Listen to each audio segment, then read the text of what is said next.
পরের জায়গা পরের জমি ঘর বানায় আমি তো সেই ঘরের মালিক নই। পরের জায়গা পরের জমি ঘর বানায় আমি তো সেই ঘরের মালিক নই। ঘর খানা জমিদারি আমি পাই না তার হুকুম জারি। এগুলো একটি বাংলাদেশের গৌরব শিল্পী গোষ্ঠী এরকম লিখছে, একটু মজা শোনা। পরের জায়গা পরের জমি পরের জায়গা পরের জমি ঘর বানায় আমি রই আমি তো সেই ঘরের মালিক নই। পরের জায়গা পরের জমি পরের জায়গা পরের জমি ঘর বানায় আমি রই আমি তো সেই ঘরের মালিক নই। ঘর খানা জমিদারি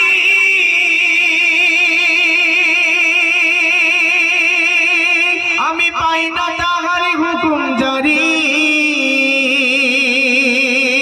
ঘর খানা জারি জমিদারি আমি পাই না তাহার হুকুম জারি। আমি পাই না জমিদারির দেখা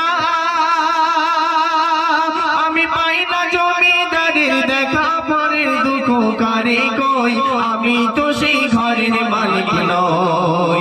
পরের জায়গা পরের জমি ঘরের জায়গা পরের জমি ঘর বানায় আমি রই আমি তো সেই ঘরের মালিক নই। পরের জায়গা পরের জমি ঘর বানায় আমি রই আমি তো সেই ঘরের মালিক নই। তারপর এই হলো এটা পরের জায়গা পরের জমি।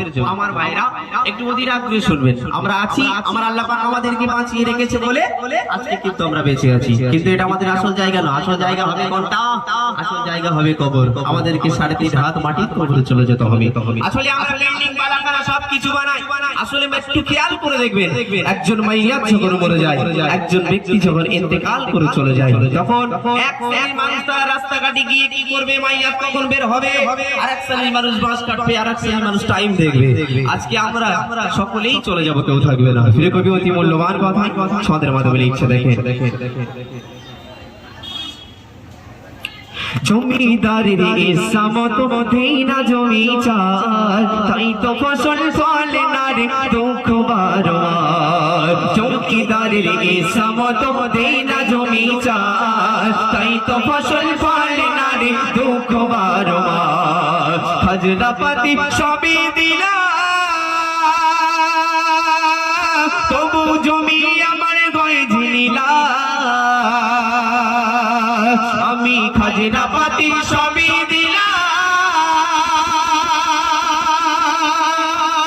তবু জমি আমার মাই গনিলা।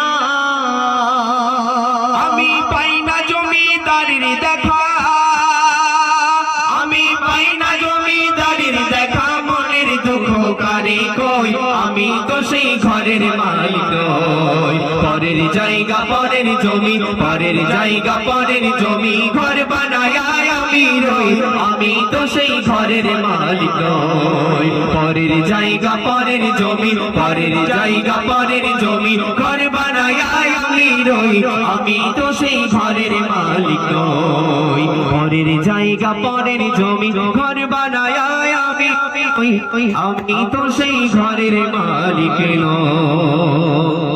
শুনলে